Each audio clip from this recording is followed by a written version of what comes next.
Okay, Rick, now I want to talk about the Moringa, the famous Moringa. Oh yes, Moringa. Everybody loves Moringa. Well, why is Moringa important? Now, there are many nutrients people could take. Moringa is one of those that, if you had some specific ailment, I might not say, oh, you should take Moringa, but why it's important, some people consider it nature's multivitamin. Now, am I suggesting you take this instead of multivitamin? Absolutely not.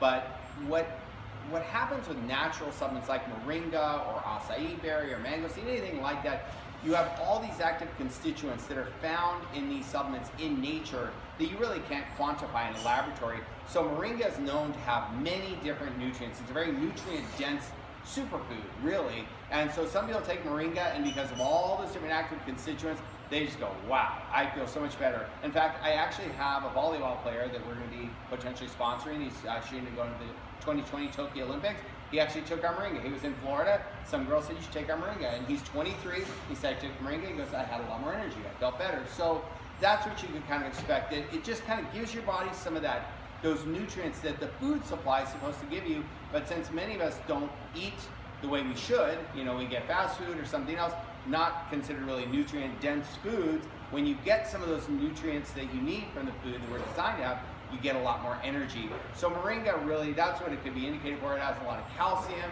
has a lot of different vitamins in it. I think it's got magnesium, potassium. One story about Moringa, when they first discovered it, they found children in Africa that were malnourished, because in Africa the children eat maize, which is basically corn, which is not very nutrient dense.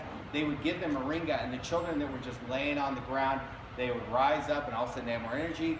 And so they started supplementing their food with Moringa. So that's where a lot of the interest in Moringa came from. But it's the Moringa leaf powder. So it comes from the leaf. It's a tree, but it's the leaf, and then they dry it and they grind it, they mill it, and then we make these cool capsules. So anyway, that's anything else? Just an Olympic caliber athlete liked it and used it. That's a good sign. So. I agree. All right, there you go.